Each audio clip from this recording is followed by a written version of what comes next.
Bonjour mes sœurs et frères. J'espère que vous avez passé une bonne semaine, une semaine exceptionnelle chez vous depuis mardi. Jean-Jacques, notre pasteur, il vous a encouragé chaque jour. J'espère que vous êtes encouragés. Comme prévu il y a quelques mois, nous allons commencer ce jour une série de prédications sur le livre des Actes. Actes chapitre 1. Oui, voilà, c'est bien moi.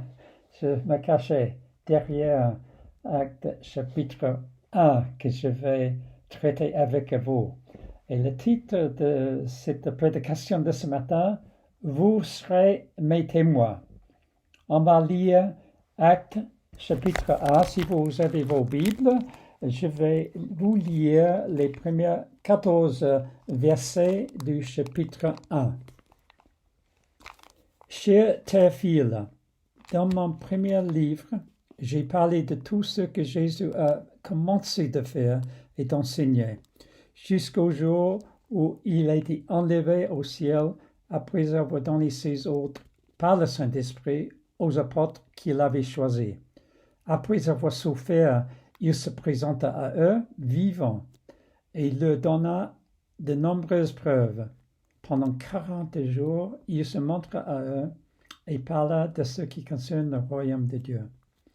Alors qu'ils se trouvaient en leur compagnie, il leur recommanda de ne pas s'éloigner de Jérusalem, mais d'attendre ce que le Père avait promis. Ce que je vous ai annoncé, leur dit-il, que Jésus a baptisé d'eau, mais vous, dans peu de jours, vous serez baptisés du Saint-Esprit.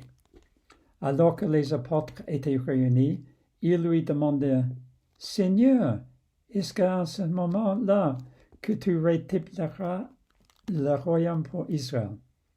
Il leur répondit, « Ce n'est pas à vous de connaître les temps ou les moments que le Père a fixés de sa propre autorité, mais vous recevrez une puissance lorsque le Saint-Esprit viendra sur vous, et vous serez mes témoins à Jérusalem, dans toute la Judée, dans la Samarie et jusqu'aux extrémités de la terre. » Après avoir dit cela, il s'éleva dans les airs pendant qu'il le regardait, et une nuée le cacha à les yeux. Et comme il avait les regards fixés vers le ciel, pendant qu'il s'en allait, deux hommes habillés de blanc leur apparurent et dirent, « Hommes de Galilée, pourquoi restez-vous à regarder le ciel? C'est Jésus qui a été enlevé au ciel du milieu de vous reviendrait de la même manière que vous l'avez vu aller au ciel. » Alors ils retournèrent à Jérusalem de la colline appelée Mont des Oliviers, qui est près de Jérusalem. Et puis je saute à verset 14. Tous persévéraient, c'est-à-dire les 11 apôtres et les autres, ils persévéraient tous d'un commun accord dans la prière avec les femmes, avec Marie, la mère de Jésus, avec les frères de Jésus. Merci Seigneur pour ta parole. Nous allons prier. Merci Seigneur Jésus pour ta parole. Nous te remercions que tu étais avec tes disciples après ta résurrection. Tu es monté au ciel et nous avons cette promesse que tu vas revenir un jour. Éclaire-nous ce matin. Comment peut-on être un témoin fidèle à ton témoignage, notre Dieu, notre Père, notre Fils et le Saint-Esprit? Remplis-nous avec ton esprit ce matin pour éclairer et pour nous encourager. Je te prie au nom de Jésus. Amen. J'ai intitulé le message de ce matin « Vous serez mes témoins » qui est tiré directement du verset 8. Vous serez mes témoins. J'aimerais traiter avec vous ce matin 4 points. Je ne fais pas une prédication textuel, c'est-à-dire en commençant avec le premier verset, deuxième verset, troisième. Non, c'est plutôt une prédication sur une partie du verset 8. Vous allez recevoir une puissance, c'est-à-dire le Saint-Esprit, et vous serez mes témoins. Où? On va examiner où dans le cours de cette prédication. Donc, ce que je compte faire est de traiter le témoignage de 4 points. Témoin de qui? Deuxième, témoin de quoi?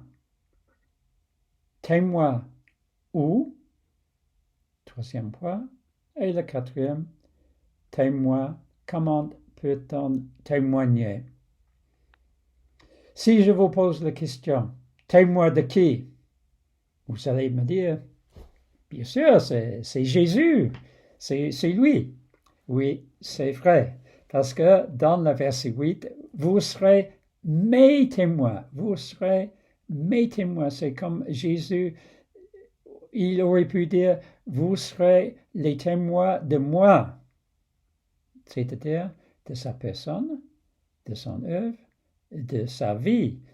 Et les apôtres, les 11 qui restaient en ce moment-là, ils étaient témoins pendant 3 années. Ils avaient marché avec Jésus, vu tout ça, toute la vie de Jésus.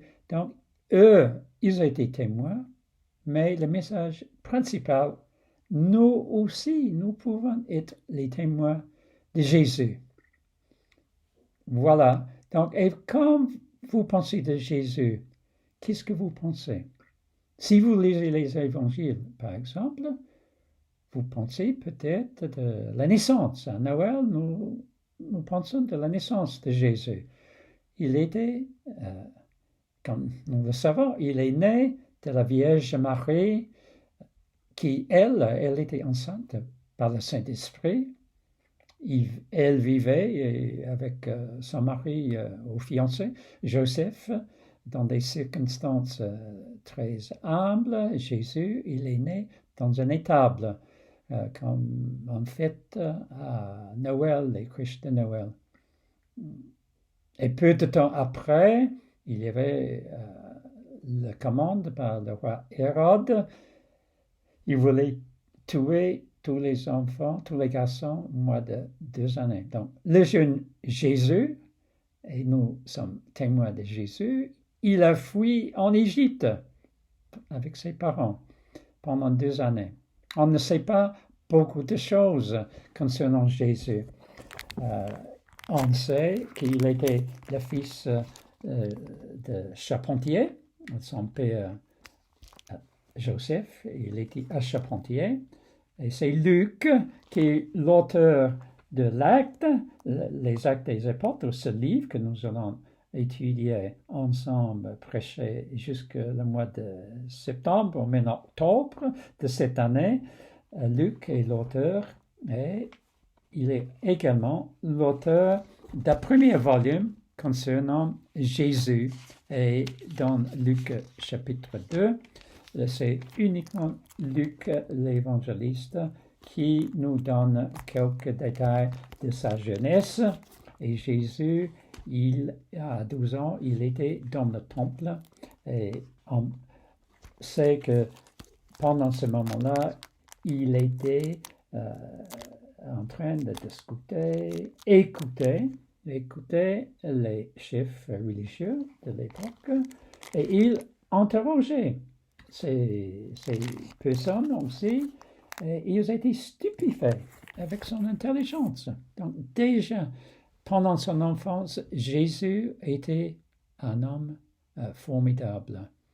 Et nous sommes témoins de sa naissance, sa jeunesse, et pendant 3 ans, après, on a vu, vous pouvez lire les évangiles, les 3 années extraordinaires d'enseignement, de guérison et beaucoup d'autres miracles. Jésus, il avait une carrière formidable, mais Les Juifs ne voulaient pas qu'il continue. Il l'a mis à mort. Et les Juifs de l'époque, avec les Romains, ils pensaient que c'est la fin. Mais ce n'était pas la fin. La mort ne peut pas retenir Jésus. Il s'est ressuscité et dans ce passage que nous venons de lire, ici dans le livre des Actes, c'est le moment des derniers jours sur la terre. Il est monté au ciel dans le verset 9 que nous venons de lire. Une nuée cacha Jésus des yeux des disciples et il y avait une promesse, il va revenir. Donc, voici Jésus, la personne de Jésus qui est racontée jusqu'ici par Luc dans son évangile et jusqu'ici dans le livre des Actes. Mais nous sommes témoins de Jésus, nous qui croyons à Jésus. Nous croyons qu'il est même plus. Dans les évangiles, il était décrit comme fils de l'homme et également fils de Dieu. Il avait une nature humaine, il est né, il a grandi, et puis il est mort. Et sa résurrection, c'est une preuve de sa nature divine. Il existe depuis toujours et l'apôtre Paul, il développe beaucoup sur le caractère de Jésus, son caractère divin, et il nous invite de nous humilier comme Jésus, parce que Jésus, il n'a pas regardé sa divinité, son égalité avec Dieu comme un butin à préserver, mais il s'est dépouillé de lui-même en prenant la condition humaine jusqu'à la mort sur la croix. Et Dieu l'a enlevé et au nom de Jésus, toute langue va confesser Jésus-Christ. Voici le Jésus que nous adorons. Et il est Dieu et il est homme à la fois.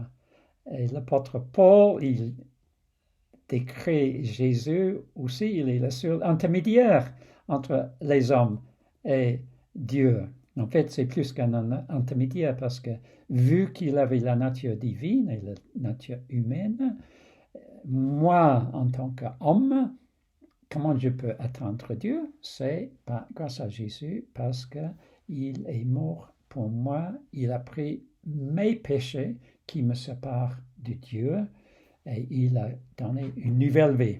Donc, je peux dire, il est mon sauveur, il est mon Seigneur, il est le centre de ma vie.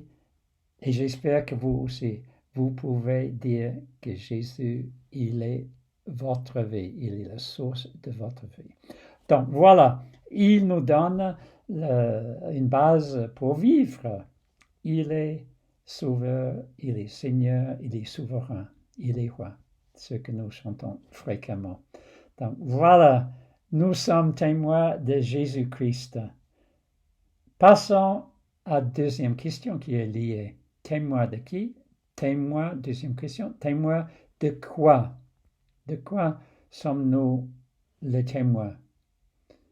Ici, dans le livre des Actes, on raconte, c'est dans le prochain chapitre 2, la descente du Saint-Esprit et des choses formidables, les premières conversions.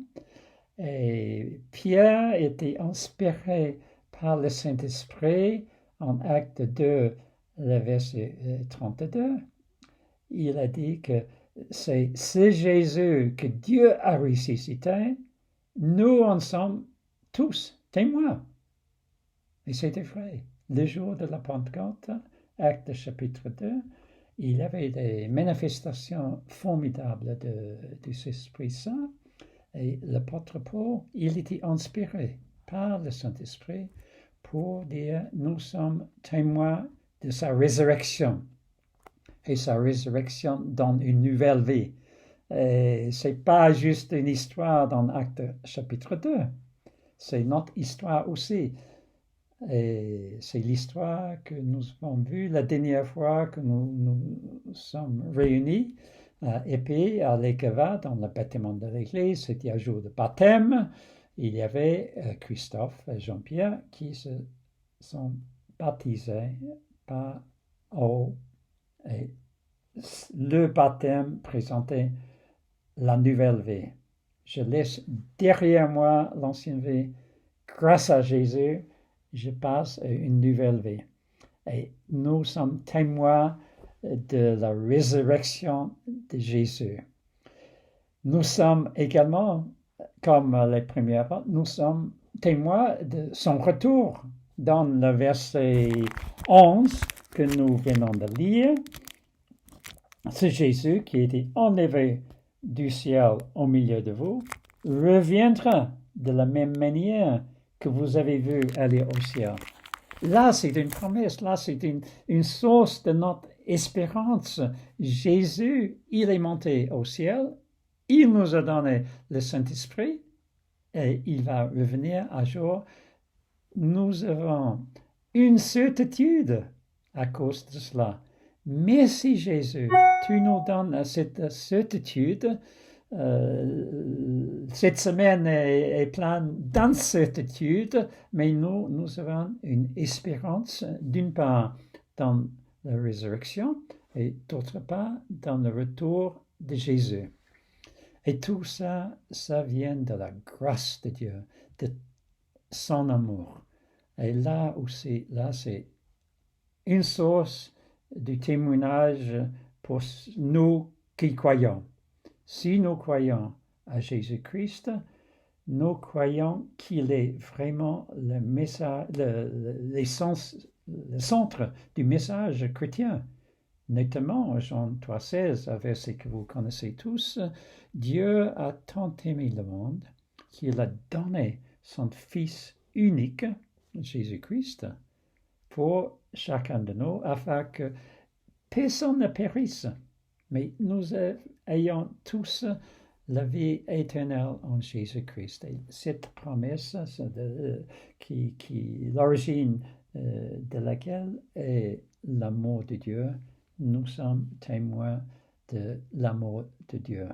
Donc, voilà, nous sommes témoins de sa résurrection, de son retour, et également de il va revenir. En préparant ce message, j'étais aussi frappé par le fait que Jésus, dans le verset 3, il parlait pendant 40 jours. Il était avec les 11, il se montrait à eux et parla de ce qui concerne le royaume de Dieu. Et donc, c'est intéressant, il parlait du royaume de Dieu. Et je me suis dit, pourquoi il n'a pas parlé d'une stratégie de fonder des églises, de bâtir d'abord à Jérusalem, et après fonder une église en Samarie, et puis aller plus loin et construire des églises. Il n'a pas dit ça. Il parlait du royaume de Dieu. Or, quand j'ai réfléchi sur cela, je me suis dit, le royaume de Dieu, il faut un roi, n'est-ce pas? Il faut un royaume. Et déjà, si vous lisez Luc, l'évangile, chapitre 4, le verset 43, même au début de son ministère, Jésus, il a dit, il faut qu'il annonce la bonne nouvelle du royaume de Dieu. C'est pour cela que Jésus a été envoyé. Et il est le roi, ce n'est pas un roi que Israël attendait, c'est un roi qui règne dans nos cœurs pour ceux qui croient. Et dans le livre des Actes, je regardais un peu aussi, j'ai fait un peu de recherche, est-ce que les apôtres, est-ce qu'ils avaient parlé du royaume de Dieu? parce qu'aujourd'hui, on ne parle pas tellement du royaume de Dieu. Les témoins de Jéhovah, ils parlent du royaume de Dieu, ils prêchent le royaume de Dieu, mais ce n'est pas un langage dans nos églises. Mais quand j'ai vu en Actes chapitre 8, Philippe, il annonce, dans le verset 12, Acte 8, il annonce la bonne nouvelle du royaume de Dieu et du nom de Jésus-Christ. Donc, le royaume de Dieu, dans ce passage, Acte 8, Philippe annonçait une bonne nouvelle du royaume de Dieu. On peut accepter Jésus en roi et Jésus et le royaume est très lié. Et Paul aussi, l'apôtre Paul, à Éphèse, acte 19, verset 8, Paul discuta de ce qui concerne le royaume de Dieu à Éphèse et également à la fin de sa vie. Paul prêcha à Rome en tant que prisonnier, mais avec plus de liberté que nous avons cette semaine, parce qu'il pouvait sortir son attestation, l'apôtre Paul, si j'ai bien compris, Acte chapitre 28, mais il prêcha le royaume de Dieu avec pleine assurance.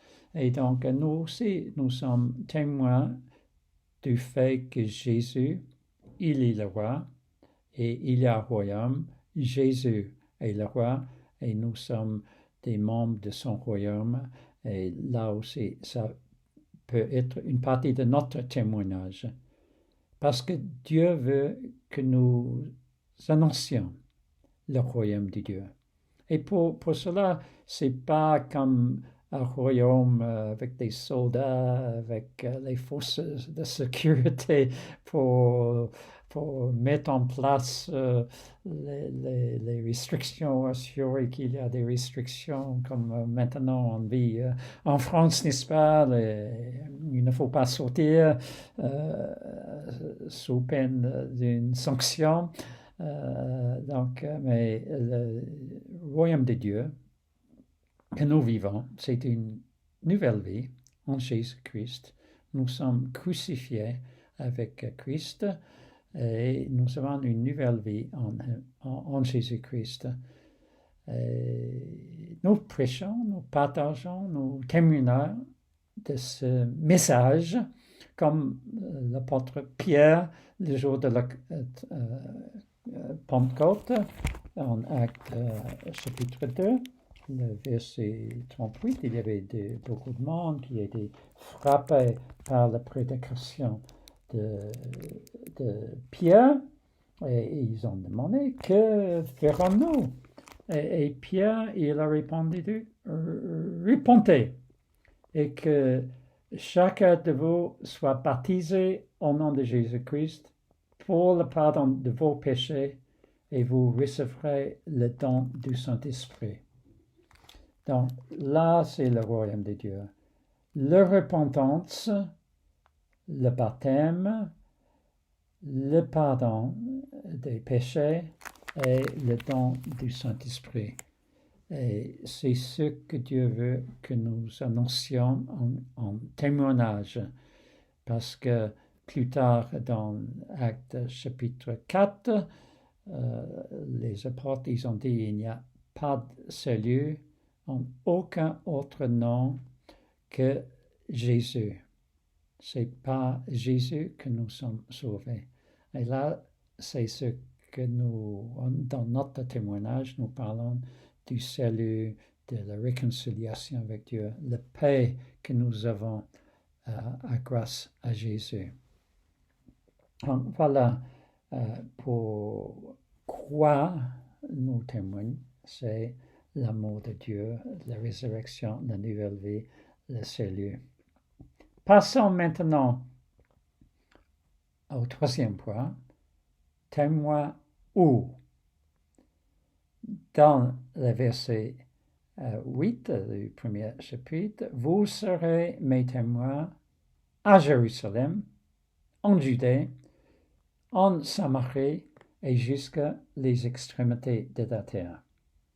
Et nous savons, si vous regardez cette carte, nous avons Jérusalem, c'est une ville où l'Évangile a commencé et progressivement dans les livres des Actes, il y avait une expansion en Judée, en Samarie et puis jusqu'à les extrémités du monde. Et le monde à cette époque, c'était un peu comme ça. L'Amérique n'existait pas, l'Islande n'existait pas, sans parler de la Nouvelle-Zélande. Ils ignoraient l'existence de la Chine. Là, c'est le monde peut-être à cette époque. Et c'est vrai que bientôt après le départ de Jésus, l'évangile s'était prêché dans le bassin méditerranéen jusqu'à Égypte, la Libye. Et c'est pas dans la Bible l'expansion en Libye et Afrique du Nord, mais c'était assez tôt. Et l'apôtre Paul dans Turquie, jusqu'à la Grèce, jusqu'à Rome. Là, c'est ce qui est raconté dans le livre des Actes. Mais aujourd'hui, le monde, c'est beaucoup plus grand. Voici le monde francophone, regarde. Mais ce n'est pas le monde non plus. Il y a le monde espagnol en Amérique latine, il y a le monde de Chine, le monde de la Russie, il y a le monde anglophone en Afrique. Et partout là, chaque tribu doit connaître le témoignage de Jésus. Et même si presque dans tout le monde, il y a la prédication, il y a encore des peuples qui ne sont pas éteints. Et nous devons renforcer nos efforts pour prier et pour prêcher dans les pays islamiques où c'est assez difficile. Donc, il y a encore beaucoup de travail à faire dans les extrémités du monde. Nous le savons, mais pour nous qui sont ici en France, nous devons limiter notre témoignage cette semaine et pour les 2, 3, 4 semaines à venir. Notre Jérusalem, c'est chez nous. Samarie et Judée, on peut considérer comme nos voisins. Les extrémités du monde, loin de chez nous. Et pour cette semaine, les semaines à venir, nous sommes dans nos Jérusalem. Nous sommes cloués chez nous. Et là aussi, on peut être toujours un témoin. Dieu nous donne cette semaine et les semaines à venir d'être des témoins dans nos familles. Si nous vivons chez nous avec une famille, et si vous êtes père, vous pouvez témoigner de ce que Jésus fait dans ta vie. Vous pouvez partager avec ton épouse, avec tes enfants. Et la même chose pour les mères de famille, vous pouvez partager avec vos enfants, avec votre mari, avec les autres membres de la famille. Nous sommes assez limités pour témoigner physiquement à nos Jérusalem, très restreint cette semaine et les semaines à venir, mais nous pouvons téléphoner des amis qui sont dans la Judée, la Samarie, nos voisins physiques qui sont autour de nous, nos voisins de l'Église, on peut les appeler. C'est pas le moment d'aller physiquement aux extrémités du monde, mais Dieu veut que nous soyons des témoins à Jérusalem, en Judée, en Samarie et jusqu'aux extrémités du monde. Mais pour les extrémités du monde, pour le mois à venir, ça peut attendre, ça doit attendre. Voilà, Dieu nous appelle être des témoins où il nous a placés. Et pour l'instant, c'est chez nous. Avec la technologie, je partage aussi avec vous. Jean-Jacques, il partage avec vous en semaine. Donc, merci à la technologie.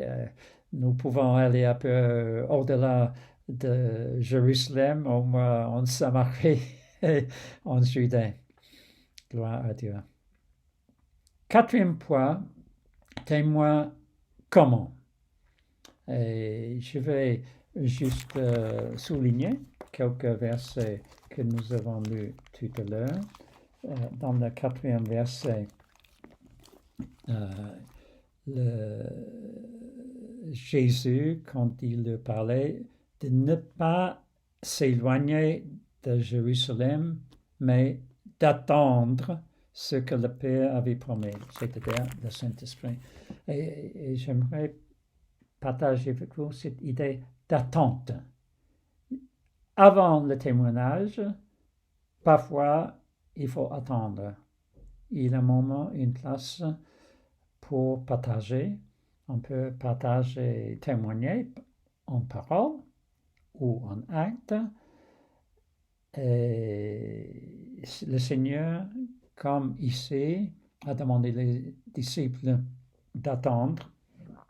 Nous aussi, parfois, il faut préparer nos cœurs pour témoigner. Et le Seigneur, il a parlé aux disciples, attendre à Jérusalem. Verset 8, vous recevez une puissance lorsque le Saint-Esprit viendra sur vous. Donc, pour les 11, ils devaient attendre parce que le Saint-Esprit n'était pas encore déversé comme on peut le lire dans le chapitre 2.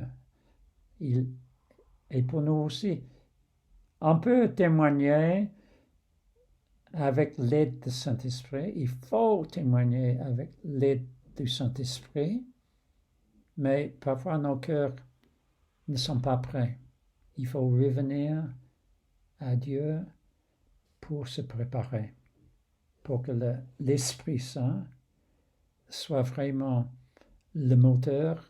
Et parfois nos esprits, nos pensées ne sont pas tournés vers Dieu. Et dans ce cas-là, notre témoignage peut être un mauvais témoignage.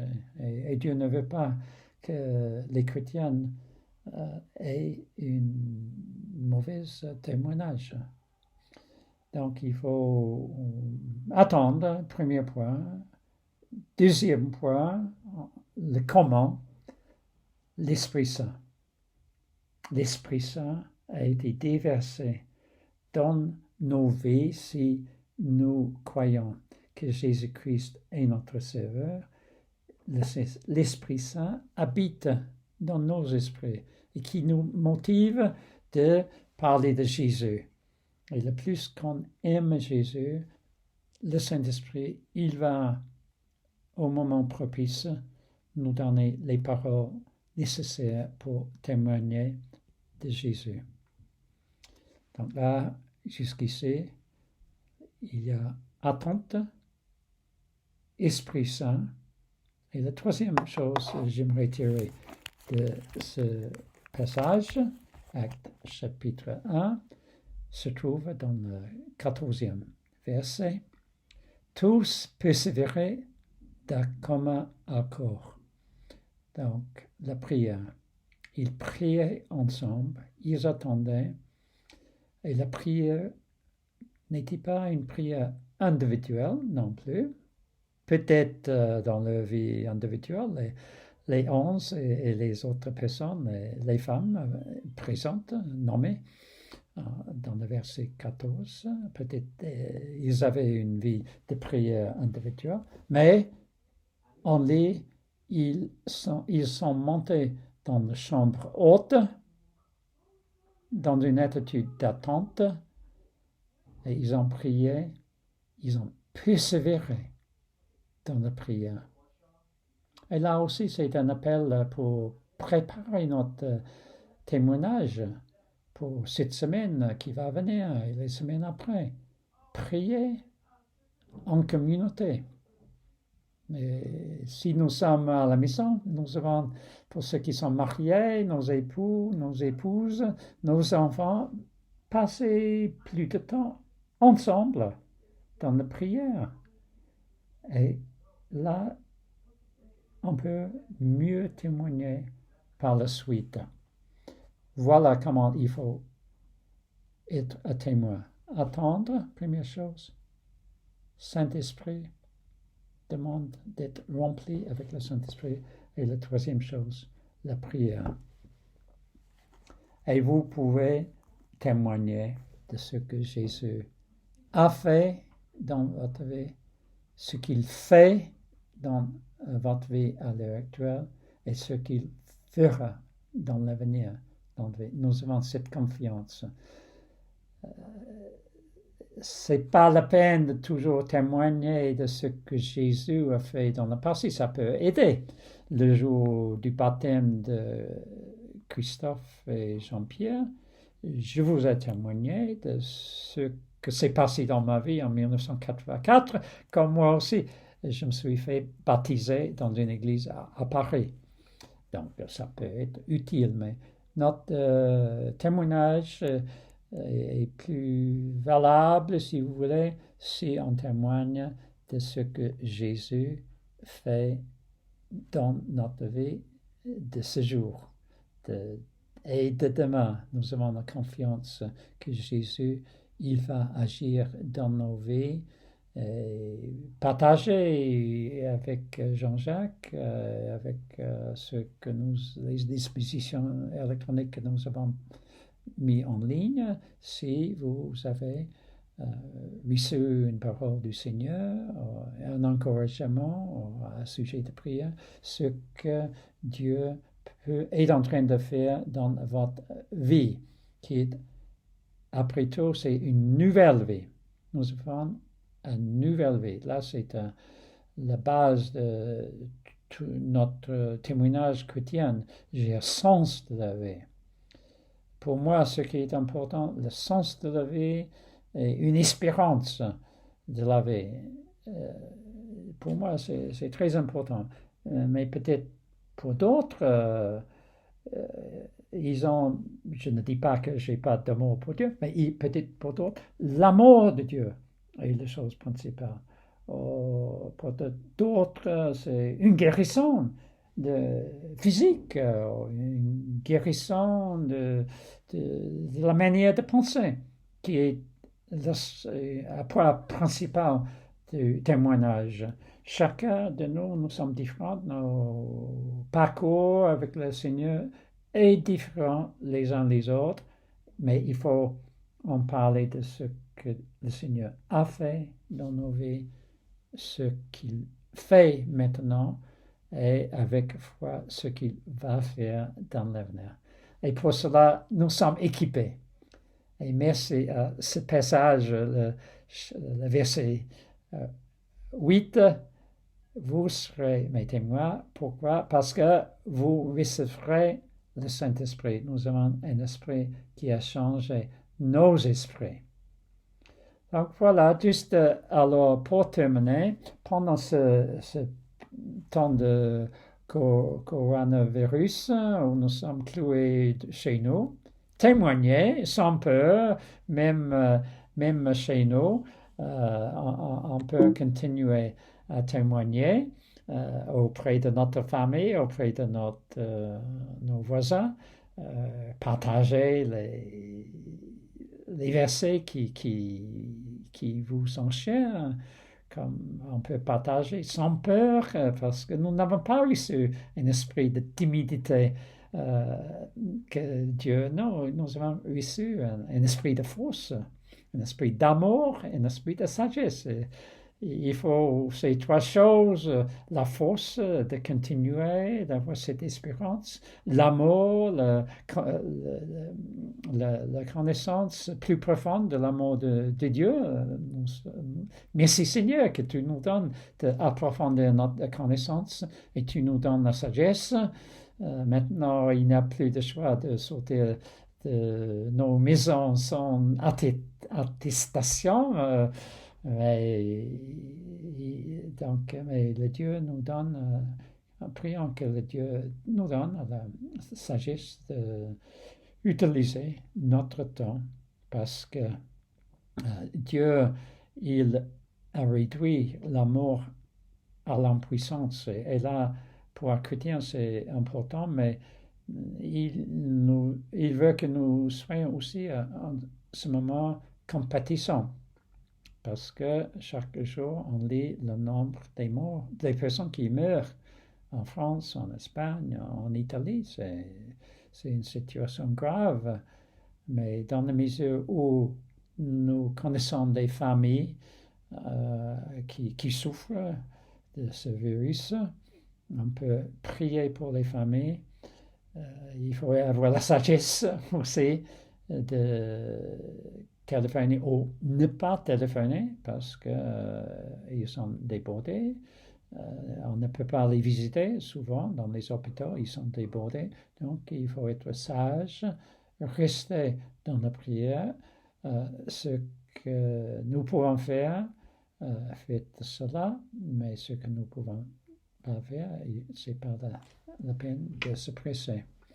Et avec tout ça, louer Dieu, c'est attendre louange aussi, parce que en préparant ce message, j'étais frappé en relisant le chapitre 24 de Luc, qui répète un peu à la fin de l'évangile de Luc et le début le livre des Actes. Luc raconte les mêmes choses. Après la résurrection, il était avec les disciples. Et puis l'ascension est racontée en Luc 24. En relisant ce passage, j'étais frappé. Pourquoi? Parce que je peux vous poser une question juste pour terminer. Si Jésus s'élève, il était avec vous, il s'élève dans les cieux, est-ce que vous serez dans la tristesse ou dans la joie?